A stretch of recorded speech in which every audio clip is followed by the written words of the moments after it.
In order to forgive, you have to forget, and that's not always the case. That's a lie. That's a whole lie. From the pits. That true forgiveness is when you forget something, and that is not the truth at all. It's a lie. It's not. But you have to remember that forgiveness is not the same as trust. It really isn't. Forgiveness is, I release you from whatever harm that you inflicted upon me.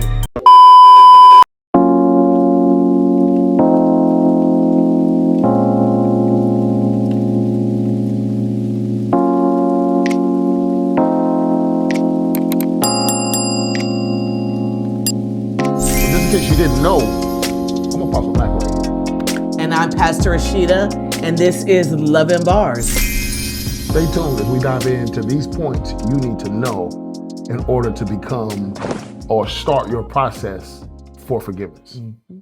Well, listen, you're with us tonight because we want to say something to you that we've learned that I feel like is going to make a big impact. And that right there makes a whole lot of people uncomfortable. It's because people love the language of forgiveness, but people don't always like the process of rebuilding to get to the next place. They want quick access even after whatever deep damage that was inflicted upon them. They also want restored closeness without restored character. Yeah, a lot of people have been manipulated by pressure, made to feel guilty, made to feel cold, made to feel unchristian-like, right? Because they forgave somebody but still needed boundaries. Yes, and you know how we were told all the time that in order to forgive, you have to forget, and that's not always the case. That's a lie. That's a whole lie. From the pits. That true forgiveness is when you forget something, and that is not the truth at all. It's a lie. It's not. But you have to remember that forgiveness is not the same as trust. It really isn't. Forgiveness is, I release you from whatever harm that you inflicted upon me. Trust has to be rebuilt over time. Forgiveness says, I'm not going to continue to carry this. Yes. I'm not a carrier of your harm or hurt, right? I'm not a carrier of it. So I'm releasing my load. Trust says, I'm watching to see if your pattern really changed. And too many people are being pressured to hand over access just because somebody said sorry. Just because you said sorry does not mean that you get immediate access to me. Yeah, man. So today we talking about it. Listen, and we're talking about it from a healthy perspective because the enemy runs rapid. The open doors that people have in their lives, it's not because you just out here sinning. Normally it's because you haven't forgiven. Okay, so point number one, or talking point, because we're dialoguing with you. You in your house dialoguing with us right now, right? Or in your car. In your car? Wherever you are. Job, at the gym, wherever you are. Forgiveness is a decision. It's a trust process. Forgiveness is a decision and a trust process. A lot of people act like because they were forgiven that things should go back to things of normality, or it should go back to being normal. But that's not how real healing works, right? No, so if when we think of how we were taught forgiveness, like, do you think, like, how does this work? Like, should I give you that space back immediately when I forgive you? If we're talking about back then how we were taught, then it was, yes, you get immediate access again. That means whatever, and it could be the worst thing among the worst thing. It was, you get that immediate access again. Especially today, going through life, like, that's really not, it's not how that works. It really isn't. It takes time. So it seems like you were saying that forgiveness can happen in a moment, but trust usually does not. It does not. We're supposed. The thing is we're supposed to forgive. We have to. Okay. But a lot of the time is that even in those moments, it's, can I trust you with my heart again? Can I trust you not to do this to me again? Can I trust you not to hurt me again? So I can make a decision to hold on to it, but the hurt doesn't disappear. The hurt, no, it doesn't. It doesn't. Forgiveness is that first space or that first stage in order for you to be able to begin the healing process. It should be. I believe so. Okay, so forgiveness deals with habits, but trust deals with habits. It does.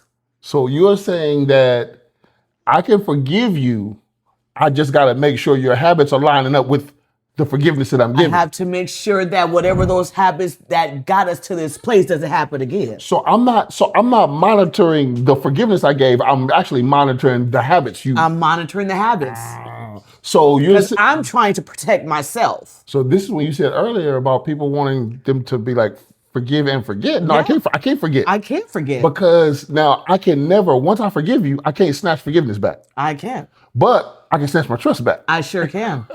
What did John P. Key say? Never shall forget. Listen, I never shall forget. Right. So I think it's healthy enough to really think along the lines of forgiveness is not something that you can take back, because forgiveness is the releasing of a person of debt. Yes. So it's like when you don't forgive, you become a creditor. You become a creditor, and we cannot withhold forgiveness. No. So it's like, I don't know about y'all, but when y'all know, don't play like you ain't got no furniture or something. Like, you don't play. Don't play like you don't know about rent center. Don't play like you don't know.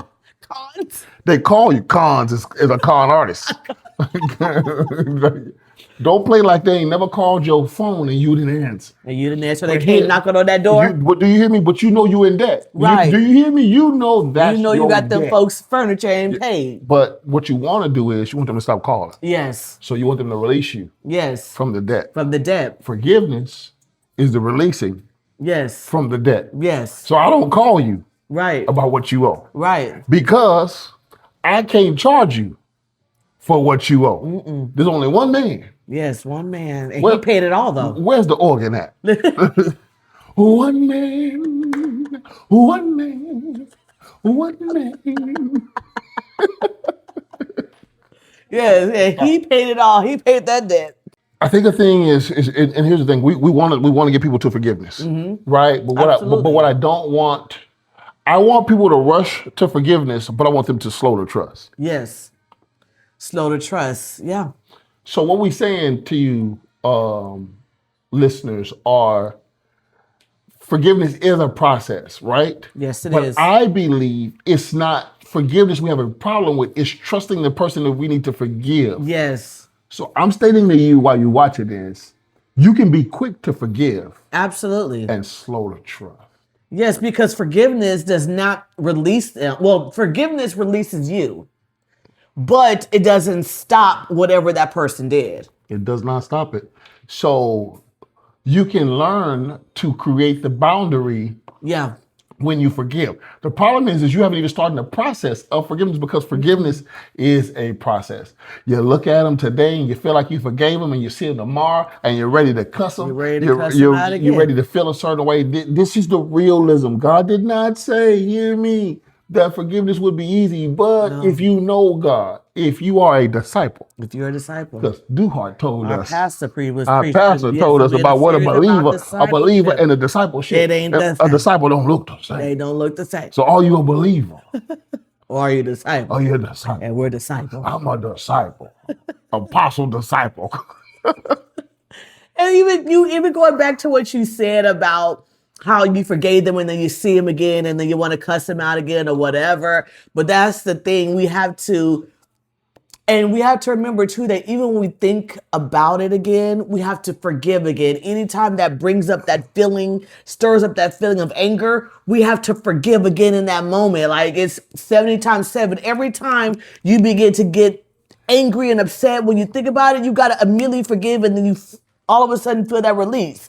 But then we also have to remember, too, is that a lot of we want to hold on to it. But that's what he meant, baby, with what you just said. That's what that scripture means. Mm-hmm. Forgive again. Forgive again. And again. And again. If you're tracking with us, we're into space number 2, which is forgiveness releases offense and trust restores access. I say this all the time, that when you forgive, it don't mean that you about to do breakfast with me. Right. Because forgiveness don't mean full access to my life again. Especially depending on the type of offense it was. Do you hear me? It does not. Do you hear me mean? You can, because we can forgive somebody and still change the level of access. And this is what I'm trying to convey, that when you forgive, you should change the level of access, and some things should be denied. Some things should be denied. But listen, because we're married, right? Mm-hmm. So how do we wrap this into marriage? Well, see, there's some places that biblically you can't deny me. Right. Let's get that understood. I can't clink Let's it. get that understood. You hear me? I ain't playing by that. But there are some spaces of access because at some point, if we're just honest, there are people we loved, we trusted, that either things became in a place where we didn't communicate it well, we didn't talk about it well, and we went our ways or whatever the case may be, and the level of access has changed because you had access to my heart, you had access to my emotions, you had access to my space, you had access to my family, you had access to my money, you had access to my peace. No, that's got to change. So even in marriage, there are some spaces that for a season or for a time, like if we say we got a joint account and the problem becomes finances, then at some point you can't have access to that because you're not doing well with it. And it's not that I'm saying no, that my spouse can't have. I'm saying we're going to talk and consult now. You can't just move into this area. Right. And so there are, even in marriage, there are earned spaces. In your relationships, there's earned spaces.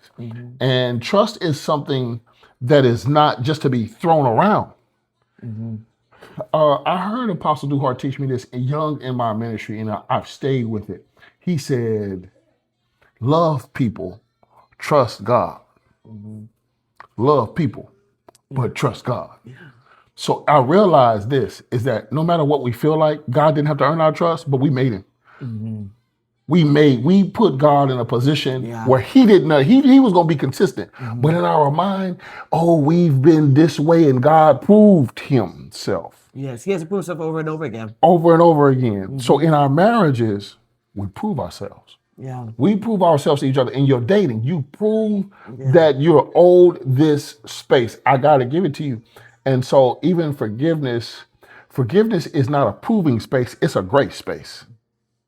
And so conveying that tonight, and so as you know, normally as the banter is back and forth, but if y'all knew how we love deliverance so much, but one of the things that we face, and one of the things that I'm always talking about and coaching people through, is forgiveness. It's forgiveness.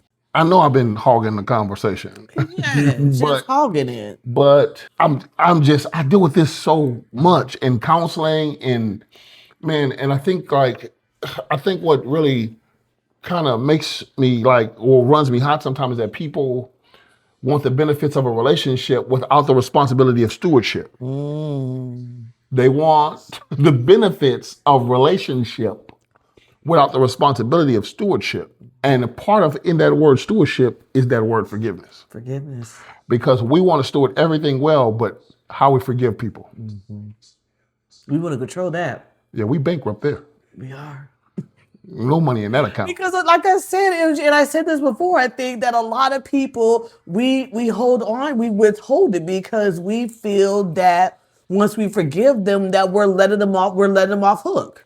Because we don't talk about forgiveness. And let me say, true forgiveness. True forgiveness. So I don't want to indict the entire church. But for the most part, we preach forgiveness, but we don't see forgiveness walked out. Lead by example. Because we're so private in our leadership. Yeah. We don't talk about the spaces we've actually forgiven people in. Yeah. People need to see forgiveness in order to become forgiveness. Absolutely. Your experience becomes the thing that lets me into going into experience, especially when I see my leadership. I know as much as we don't like to consider ourselves at this space because we've repositioned ourselves in leadership. We are leaders, but we're not leading a church per se in the moment. And so it's like we are in that space where we got to realize, dang, we have to at some point publicly say things about how we maneuver through forgiveness because it sparks somebody else to say, dang, I can forgive my mama. I can forgive my mama. If they made it through that, I can forgive my sister. Because a lot of times what we went through and what we experienced, our testimonies, all of that is not for us. It's for others. It's for y'all. 100. So now we're on to point number 3. And point number 3 is apology is not proof of change. I'm gonna be quiet, all right? Okay. Apology is not proof of change. Just because you apologize does not mean that you change. A lot of people are good with words, but they're weak in fruit. Weak in fruit. Weak in fruit. They know how to cry. They know how to explain. They know how to blame their past, blame their stress on whatever their mama, their daddy did, whatever their boyfriends, their sisters, their uncles, cousins, whatever their friend, whatever twice removed, whatever. They blame it all on childhood, blame it on everybody else. Blame game. But they still keep repeating the same behavior over and over again.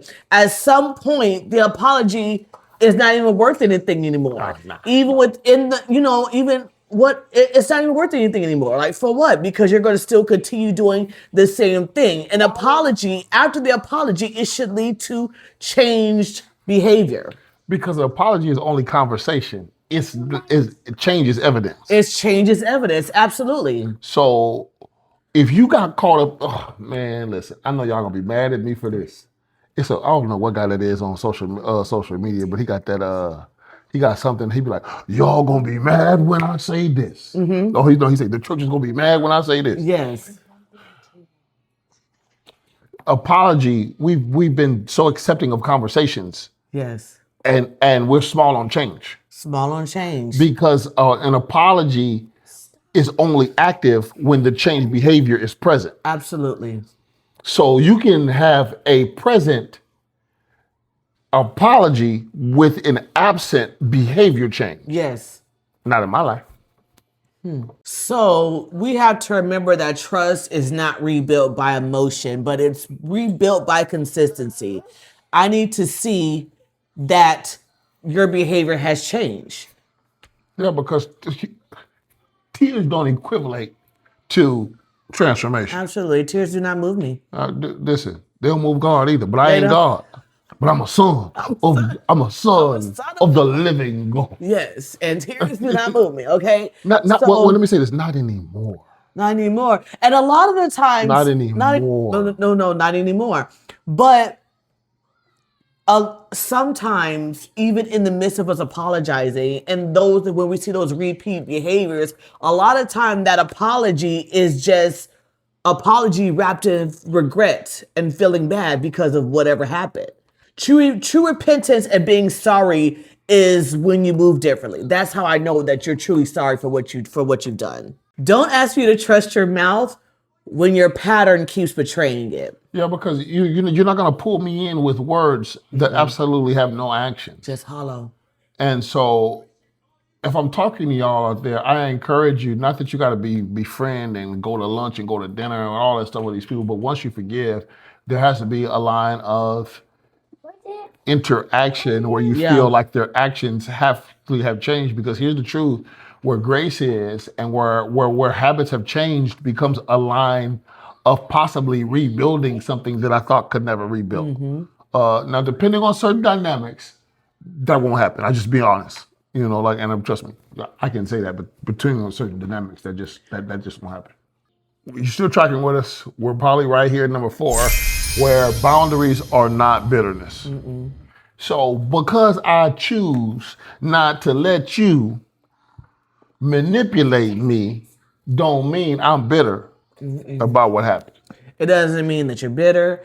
But the thing is once you try to put those boundaries in place, then especially the person that has offended you or has done something against you, they try to make you look like that you're the cold one, that you're prideful, that you're mean, that you're bitter, that you're hard, that you're unhealed. They try to paint you as this when it's not the case at all. Truth is, I ain't letting you run over me no more. Bottom line. Yeah, so because you no longer have that ability, because you no longer have that place, because you become a non-factor. A non-factor. And what's factoring in is I still have love for you, possibly. I have grace for you, but this becomes grace with boundaries. Yes. And so now, because I have limitations, it limits you in spaces you can go in. Mm-hmm. And so now you have determined to make me a villain, which in actuality, no, these boundaries have given me victory. Absolutely. Boundaries are not bitterness. It actually is wisdom. Yeah, it's wise to have them. Yes. Like I did not forget that you a snake. Right. I ain't forgot your snaky ways, snake. Absolutely not. With your python self. Yeah, I'm talking to you. And even on that same note, you have to remember that you're not hard to deal with just because you learn from what hurt you. That's bar. It is. That's top tier bar. And I got one more. Peace often requires structure as well. Listen, that's not a world special. That's top. That's top That's shelf. top shelf. That's top shelf. Reconciliation is not automatic just because forgiveness happened. Absolutely. So reconciliation is mutual. Forgiveness is single. It's single. So if I use big words, right? Forgiveness is unilateral. Ooh, unilateral. Reconciliation has multiplicity to it. Yes. It's that space where two parties have been agreed to possibly disagree, but also came into a place where we no longer hold malice against each other and we're no longer willing to hold debt against each other. Absolutely. But forgiveness is that space where you ain't got to text nobody. I don't. I ain't text you, man. You ain't got to tell me you forgave him either. No, you don't. Because that's between you Yes. and the Father Almighty, the man up high. Right. So let's wrap this into marriage. Go for it. Do it. Don't look at me, do it. How does reconciliation look in marriage? It's mutual. It's together because we should have the marriage or relationship should have that kind of communication. Absolutely, it should. Where I realize my wrong. Because no party is perfect. No, not at all. Now, the other space is depending on the level of offense. Is sometimes reconciliation is still a space that you're grown into. It's not necessarily instant. Because sometimes there are people in relationships that the wrong has been so harming or so hurtful that you need counseling. You need deliverance. You need certain things that begin to help you approach and both arrive at a mutual space. I think in marriage, many of us forgive each other, but rarely reconcile if we're just honest. Yeah. Because we think like reconciling is making up. And making up is just making up. It is. It ain't got nothing to do with reconciling. Some of that stuff is just it's a band-aid over it. It's wrecking and silent, but it ain't reconciling. So you can't let intimacy be that thing that tries to make you think that things are better. Because intimacy runs out. Real reconciliation is in recreation. Because recreation is what we're doing. Absolutely. But reconciliation is a heart thing. It is. It's heart posture. It's a heart thing. She think I'm silly, but I'm serious. That's why I'm like, I know you're serious. Because forgiveness is commanded, when reconciliation is conditional. Yes, absolutely. Yeah, man, we just want to get we want to get all of us, not y'all, us to a place where we have the Father's heart. Because think about how the Father has been for you. Think about how the Father has been about you. Absolutely. He don't just forgive. He reconciles us unto him. Yes. And it's our heart. He reconciles and restores us. Man, it is our heart. That should be reconciled and restored unto him. Yes. Because you belong to him. Yes. And forgiveness is who he is. Yes. That's what he modeled. That's how we are. For God so loved the world. That he gave. He gave. His only begotten And if we're Son. honest, we'd have to say he forgave. Yes. He forgave. Because it's his sin that caused him to make up his mind. Absolutely. To do what he did concerning us. Absolutely. So listen, this is Love and Bars. Love and Bars. And we hope you've enjoyed just as much as we have being with you, talking to you. Like, share, subscribe. Send this to somebody that you think needs it. And comment. Don't forget to comment. Yeah. Comment. Awesome. So we will see you next Monday.